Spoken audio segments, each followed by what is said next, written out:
Hey there guys, how are you doing? This is a very quick intro. As many of you know already, some months ago I started doing interviews whenever I could with the people that I found interesting and that I've met along my way. We've done Alex the Terrible, Eloy Casagrande, Grayson Necrutman, Alex Gonzalez, and now it's turn for me to share with you the last interview that I filmed while I was at the Euro Drum Show. And basically, this guy needs no introduction. I'm going to share with you the little chat that I had with the GOAT of drums, Eric Moore. You may know him already because I've done a reaction on him on my channel, and it's probably the most viewed reaction on the history of the channel, with more than 4 million views in less than a year. Now, these videos may not be the most famous ones, but I do really enjoy talking with the people that I have admired for so long and that I've been watching since I was a child. So if you find that interesting as well, stay with me because this is a good one, and if you don't, see you on the next cover. That being said, of course, don't forget to check out my new line of merchandising against Zoom AI, because you guys are loving it and I just restocked every single size and they are available worldwide. So if you want to support the channel, don't forget to get something back in exchange. I'm going to leave you the link right there. Now, let's go with the interview. Cheers! I would introduce you, but I think I said enough in the video that we released on the channel, reacting to you. Amazing. Yeah, I often have a hard time picking the names for the videos because you need to grab the one that really suits the person. And the one that I gave to you, it was the GOAT. Yeah, the real GOAT of drums. Yeah. And no, and it's true, and it worked so good. And I can see how everyone, there are no disagreements in there. If that was a parliament, politics would be done. Everyone was like, fuck it, that's fire. That's amazing. Oh, man, thank you. So congratulations on everything, and I'm just going to ask you a bunch of questions. I'm interested on you as a person today. I want to know the person behind the drums. From your point of view, a little bit from your beginnings. I know you started in church. How was it? When did you start playing drums? Your family, your surroundings? Cool. I would like to know a little, yeah. So I grew up playing in church, yes. Ever since birth, I had an uncle. His name is Corey Moore, my dad's youngest brother. So my dad's family, there's seven siblings, and my uncle is the baby. And he used to play drums at the church. And he said, my family told me that I literally walked in church on New Year's Eve. I was 10 months old. So before I even turned 1, and they said that was the first time I walked, and the first time I walked in church, I walked directly to the drum set, and he put me on his lap, and my dad was warming up, playing, getting ready to do New Year's Eve service, and I started playing the groove with the thing, and they was like, whoa, like he could play the beat on his lap. Like I sat on my uncle's lap as a little kid, 10 months old, and played the groove. And ever since then, drums was just a major part of my life. I don't remember that young drums, but I do remember probably like 3 or 4 years old, beating on buckets and going to my great grandparents' house, and they would just allow me to just be free, be a kid, and play on buckets, play on pots and pans and different stuff like that until I finally got a drum set. And it just went from there to kindergarten and getting in trouble for banging on desks. And the teachers would always give me a hard time. In school, it was bad. It was always bad. But I had a few teachers that understood my gift, and they ended up calling like a high school in my city. And the high school let me play drums with the big high school band at 5 years old. So I remember that day, and from playing in front of the whole school, I was like, I knew I wanted to do this for the rest of my life. Okay, so that was a call. That was it. Like I would get in trouble, or my mom would always say stuff, and I'd be like, yo, like I'm gonna be a professional drummer. Like you ain't gotta worry. I know I'm gonna play drums. She was like, no, you need to do. I'm like, I'm telling you, I'm gonna play drums.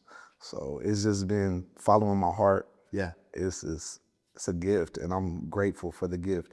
And then to be able to just tour the world and just be so different styles of music, rock music, funk music, playing with so many different artists. I feel like my career has just been insane. Yeah. It's been a crazy career, just from Sly Stone was my first gig, or winning drum off. Yeah. So playing solos, and then Sly Stone, funk, and then going from that to playing with DeBarge and Bobby Brown, and then going into Infectious Grooves, and then Suicidal Tendencies for a very long time.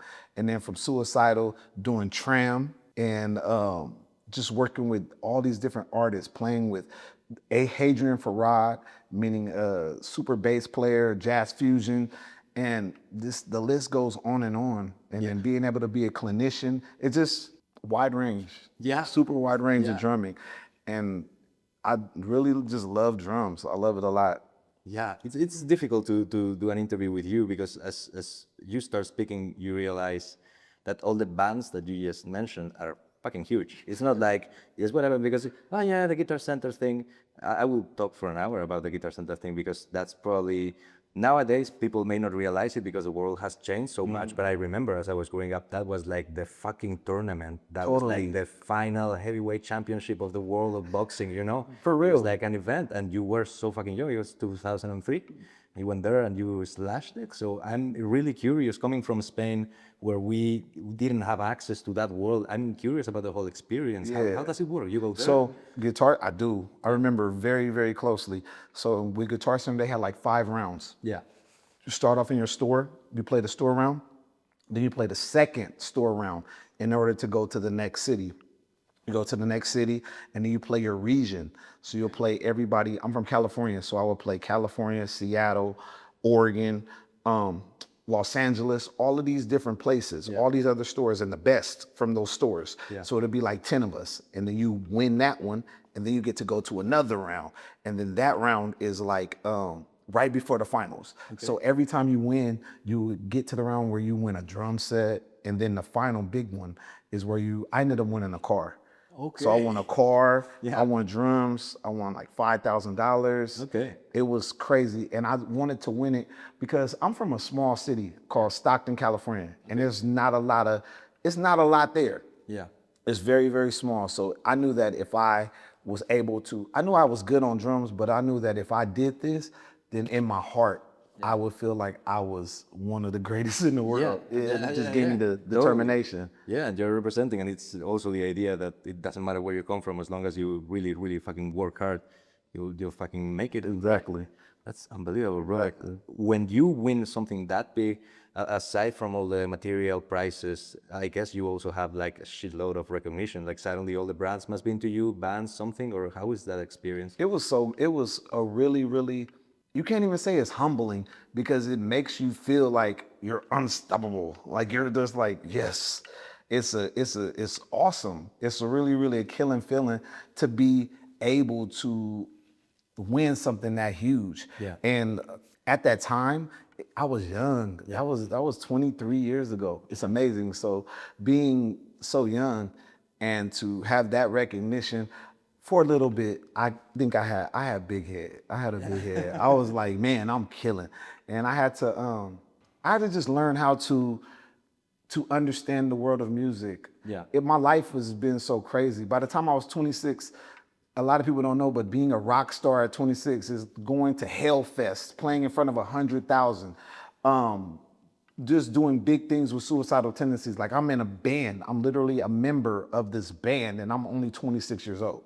So that is different. It's a big different feeling. Signing autographs, signing records, and just being affiliated and a part of something that is so huge.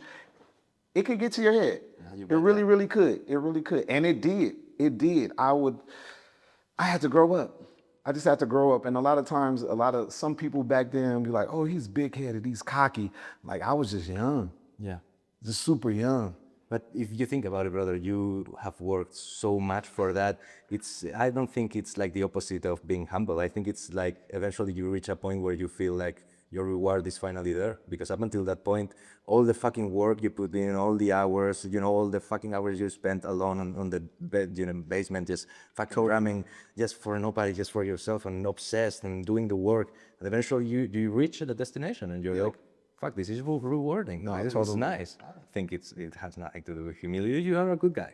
Yeah, you can tell. You're there with a smile. And actually, I also wanted to talk about the car crash experience. Bro. I want people to know because not everyone is going to be here. Yeah. Can you explain a little bit what the fuck happened? Like, so we're 2 weeks. Today is Sunday. So not last Sunday, but the Sunday before, I was in a major car accident that was, I should be dead. I should be dead. Remember that car? That I put the car that I put the whole drum set in? Get Your Freak on? Oh, yeah. That Hyundai. If I was driving that Hyundai, I'd be dead today. Yeah. I would be dead today. But I was in a rental car, and I got hit by a truck going about 70, 80 miles an hour. He was going so fast I didn't even see him. And when he hit me, it felt like a baseball bat hitting a ball. Like, clack! And I was like, I just remember getting hit, all the airbags opening, and my eyes closing. And when I opened my eyes, my homeboy was in the car, and I was like, "You good?" And he was like, "You good?" We said at the same time, and it was like, "Yeah." And we got out the car, and it was like life started over. Yeah. It was super strange because I didn't have no pain. Like I just had a little cut on my finger, bro, and I was just blown away at the fact of like I'm not dead. I'm not dead. And then the guy that hit us in the truck, he's laid out on the ground, like he's discombobulated. And I'm like, yo, I'm alive. Yeah. Like I feel great. Like I was cool. By Wednesday, like after the accident, like I had a little pain. Like my body felt like as if I went to the gym and I worked out and all my muscles was like tense. But then after that, it's like good. It's good. And then so many people are like, oh, you shouldn't be saying that you feel good because you should. Like, nah, no, I'm not about suing people or lying or trying to get ahead. Like, that's not my way of getting ahead, lying, saying that I was hurt when I'm not. I'm so grateful to feel good. To play this festival today and play like I just did, like I feel great. Yeah, but that's the thing about you. You have a great mentality. You can grab something positive or negative, but you're always going to get to a good outcome, and I like that. And Thank you, bro. Yeah, that was a traumatic fucking thing. Man, if that happened to me, brother, I would be fucking crying. But that's good. That's good. I want to ask you. You talked a little bit about this, but how do you manage to go from gospel to suicidal tendencies? Because the styles that you have played are so different from each other. Like, is that a matter of practice, or you think gospel and the church prepares you for everything? Because that's a tough word. So the difference is that gospel chops is the way we play chops. So the world takes all of these notes that I'm playing on the drums and the vibrance of it, like and how it looks. That's what gospel chops is. So you see all these kids playing these notes, but it's the swag, it's the confidence behind how you play the chops. Yeah. So that's gospel chops. Coming from the church is a total difference in how you play music. So when we hear music and playing how we play music and how we hear music, that's the church. The church taught me how to be a musician. So now I can play any style of music because on any given Sunday, we're playing so many different songs that is musical. So when I went to Suicidal, it was just like, now I could bring these chops along with my musical expertise of being from church into this rock setting. And then Mike Muir, just being a genius, he was just like, you should be you. Yeah. He let me be myself. And that's like right now, BRUME-ASS. Yeah. BRUME-ASS plays in Suicidal. And he said the same thing. Guy. He was like, yo, Mike lets me be me. And I said, that's the same thing he told me when I was a kid. Like, you get to be yourself and to have fun over this music. As long as you respect the music and you put the two together, it's a match made in heaven. There is this, I don't know if it's a myth or a fact, but I want to know, how did you get the position in the band? Because people on the internet say that you had an encounter with them at some point and you were like, I'm going to play with you one day or something like that. You had like a tiny conversation. I don't know if that's a myth or a fact. Did you tell to them like, I'm going to play with you next time? My biggest thing was because Thomas Pridgeon is a close friend of mine. Okay. Like I call him my cousin because he lived up the road from me and we've known each other since little kids. Yeah. So I'd be like, my cousin Thomas, and Thomas Pridgeon played with Mars Volta. And he went from gospel chops to playing with Mars Volta. And I was like, yo, I want a rock gig. Yeah. Like, I need a rock gig. Like, that looks so much fun. Yeah. So what's crazy is at the time, me and my girlfriend got into an argument. Yeah. It was a Sunday, today's a Sunday. We got into an argument and I was like, you know what? My friend is in town. Steven Thundercat Bruner is in town. I'm gonna go hang out with Steven tonight. He's playing in Sacramento. So I'm gonna go hang out. He hit me like, yo, I'm in town. Like, what's good? I'm like, I'm coming down. So I drove down to the gig that night and they was playing at a place called The Boardwalk. Went inside, got to hang out with them, watch the show. Show was killing. After the show, I go to the tour bus to go chop it up with everybody. We chilling. And that's when I meet Mike Neer. He was like, yo, we was just watching a video of you on YouTube. Like, you're amazing. And he said, what are you doing next week? And I said, I'm chilling. Like, I don't have nothing going on. He's like, can you come to LA? And he was like, would you like to audition for Infectious Grooves? We have some stuff coming up. He was like, I want you to audition. I was like, sure, I'll come. So I go down to the audition like on a Thursday, like a Thursday or Friday. I get there and I audition with the band. We play hella songs, like they send me a whole bunch of songs. So we play. And then he's like, you got a passport while we're there? And I was like, yeah, I got my passport. He was like, cool, do you want to go on tour next week? Yeah. And that's how the relationship started. Yeah. And it was like straight into Infectious Grooves. And we did Infectious Grooves for maybe like 9 months. And then the next thing you know, he was like, man, you should really start learning some suicidal music. I was like, that's not really my thing. He was like, nah, you should. Yeah. And then like another week went by and he was like, yeah, Suicidal's about to go on tour and I would like to take you on tour. Bro, like, where's this coming from? Yeah. Next thing you know, I'm in Paris, France, in Europe with Suicidal Tendencies, and my life just went from there. And it's just been a uphill, everything uphill, so uphill. I feel like I've lived so many different lives. It's crazy. Yeah, and out of all the things that you've done, because you played funk, you played pop, you played gospel, out of all the things, which one is the most fun to play and which one is the most fun to experience? Like, I guess Suicidal, as you said, is like big festivals and a lot of sound parties and good people and, you know. So playing all the music is fun. Yeah. Every style to me is amazing. Even Eros, like all the music is great. It's dealing with the atmosphere, because like a lot of people know that when you're on stage, that is only 10% of the life. So it's being on tour and being around those 5 people in the band. And I was able to be around those 5 people in the band for 9 to 10 years. That's a long time. Yeah. If you notice, every other drummer, no other drummer has ever lasted in Suicidal Tendencies for 10 years. Yeah. Nobody. Everybody is a year, 6 months, 2 years, maybe max. I did damn near, I even left, took a break from being fat ass Eric, and I lost weight and came back to Suicidal Tendencies. Yeah. That should say something. Yeah. That's because, even with Eros, I did 2 world tours with Eros. Yeah. Like, I'll try my best to be on my best behavior when I'm out and just do the gig as best as possible and be cool. Like, I honestly can't even say like what's my next thing, but I just know like everything that I've done up to now has been mind-blowing, even to me. Yeah. This is crazy. I want to ask you something that goes beyond drums, because one of the things that impresses me the most coming from you is that you dominate the stage with your attitude even before playing a single note. Because you could go up and play the same things that you're playing, but without the attitude, it would not be Eric Moore. Totally. So how do you develop that? Is that something that comes from experience of playing 10,000 times and just, you know, gaining the confidence to go out like, I'm going to fucking crush this thing? Or is it something that you are just like at your living room, like, fucking, What's crazy is the drums, like I was saying before, because I've been playing since 10 months old. Yeah. When I sit behind the drums, that's my natural self.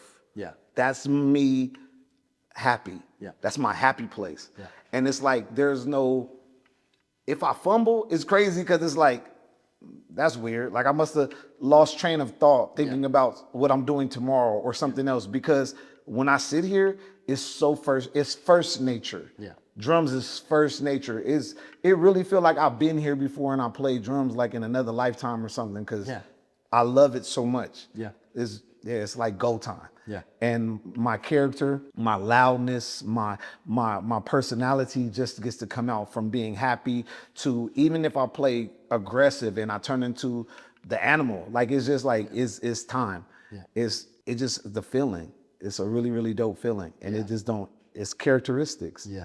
Yeah, when you step behind that instrument, it's like, I'm at home. It's about to go down. That's nice, that's nice. Yeah. I want to ask you when you think you will peak. Because one of the things that I said on my reaction, and I keep that to this day, I've never seen you peak. Every time you post a video, I'm like, yo, we're ready because something is going to go down. You don't stop practicing. You can tell that you don't stop practicing. You are really a hard worker. How the fuck do you manage to do that with all the touring? Where do you get the motivation? And when you think you will be like, okay, this is enough? Because brother, at some point, you keep getting faster. You keep playing faster. Where does that motivation come from? You come home from a tour, and you sit down and play drums or what? Yeah, it's so I've noticed that as I get older, my mechanics are better. Yeah. So it's crazy because now I hear fast, but I hear fast slow. Okay. So now before when it was like, okay, now it's like Yeah. I'm bothered. Yeah. yeah, so it's natural. It's so natural. And it's easier now to play fast than it was when I was younger. To peak, I don't think I will peak only because I feel like I will change my style of drumming and transform. Yeah. And that's the goal for me, Yeah. is to transform. Now, like seeing so many kids and people that can play like me and play gospel chops and play this shit is crazy. And it's like, okay, what's the next move? Because I'm always playing with the people like Lil Larry Simmons and all these younger drummers that's here now. It's like, now it's the push. So where do I push myself? And where do I see that I can just be different? Yeah. And even everybody doesn't pay attention. They only pay attention to the fast shit and all the chops. But do they ever listen to, I really can play a groove and make it sound like music? Yeah. Like my groove don't stutter. Yeah. Like when I play a song, the way I could sit in the pocket is phenomenal. And they can say yes or no, but that's why I gig. It's a difference. Yeah, I do more than just a clinic. Like I literally play with all of these people. When I play R&B hip hop, when I play for Bobby Brown and I'm playing New Jack Swing, I could play New Jack Swing. When I play Suicidal, I can play rock punk.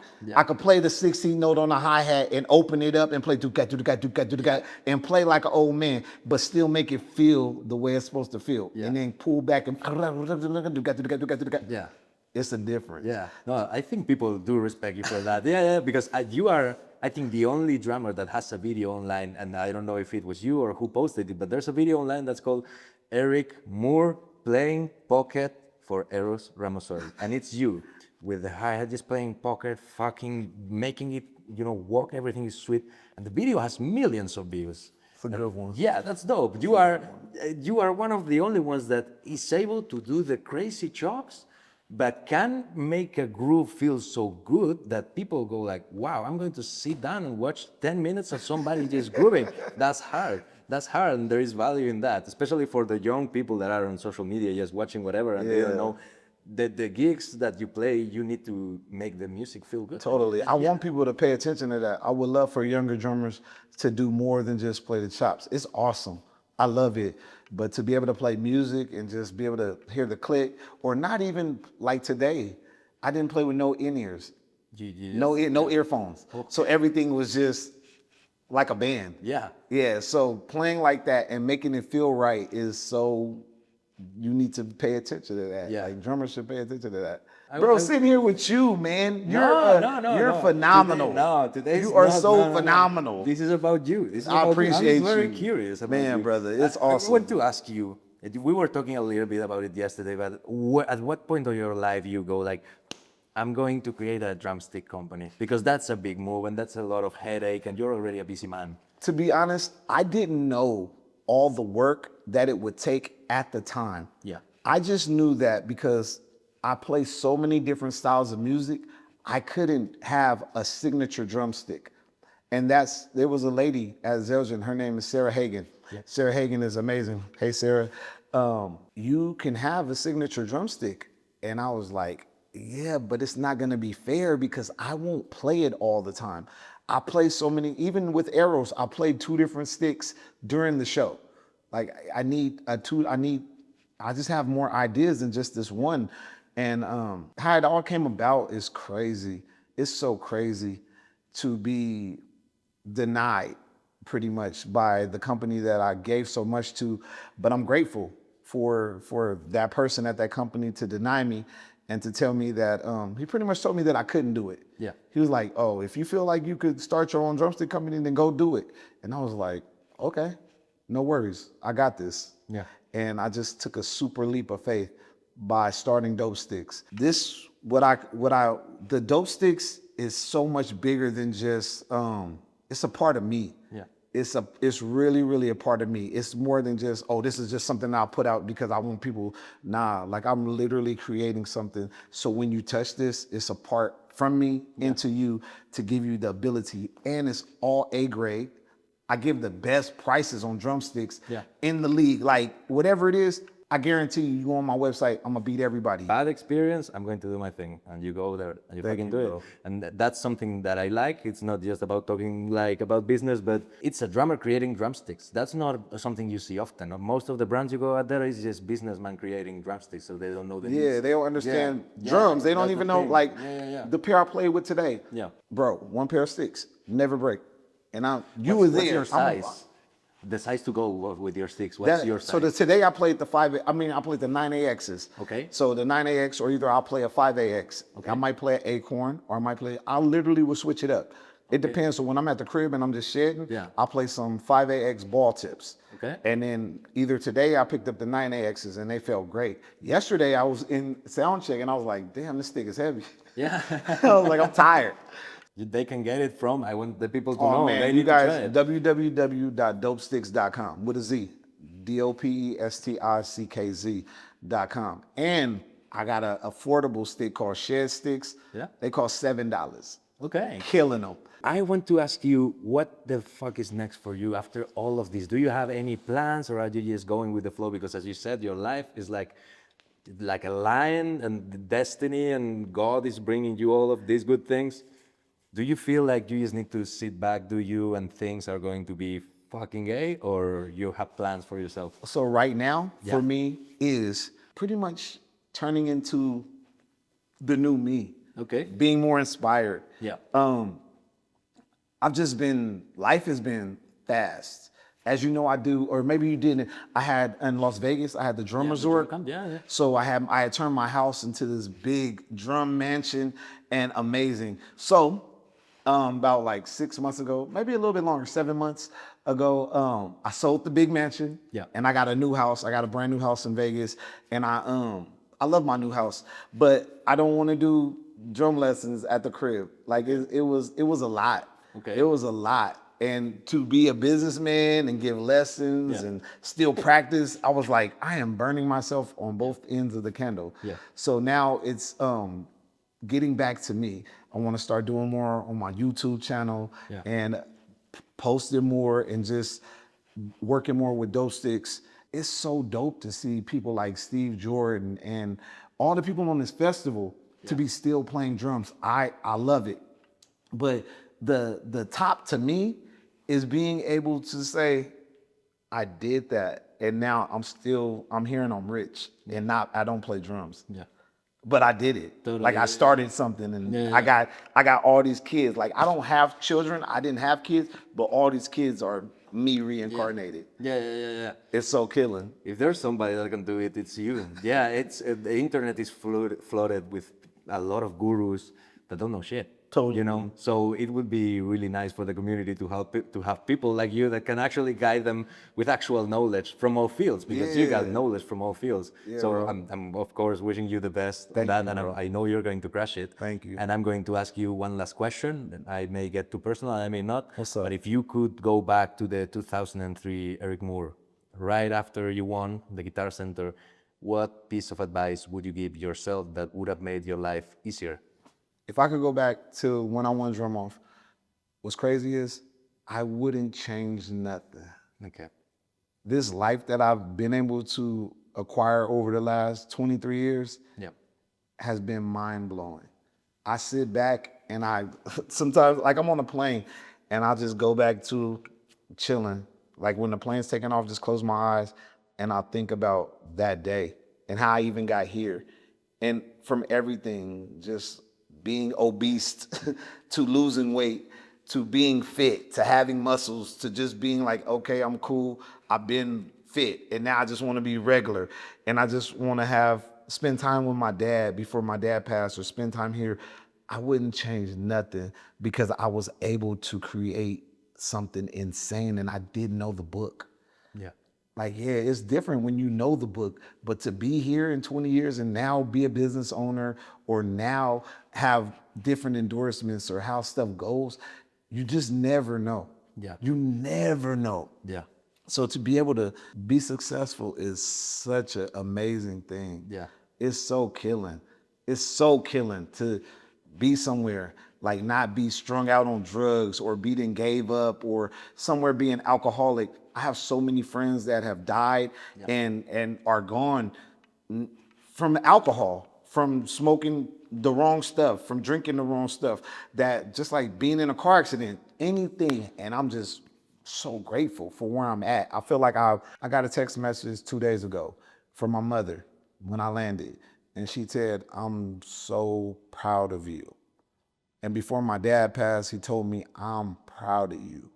The son you are and the way you've changed you've changed people's lives in the world. That's amazing. And I'm grateful. I'm grateful. I'm so grateful to be like that part of somebody's life and so many people's life. I wouldn't change it for the world. That's amazing. I wouldn't change it. Thank you so much, so much for being here and for sharing your thoughts on all of this stuff. All good. I really appreciate it, and I wish you the best. I wish we can have a little chat and have a little drink. All good, bro. Thank you so much for everything. My pleasure. You're amazing. My pleasure, bro. Yes. Thank you guys for watching. This has been Eric Moore, and we will see him again on the channel 10,000 times. Yeah, bro. Cheers.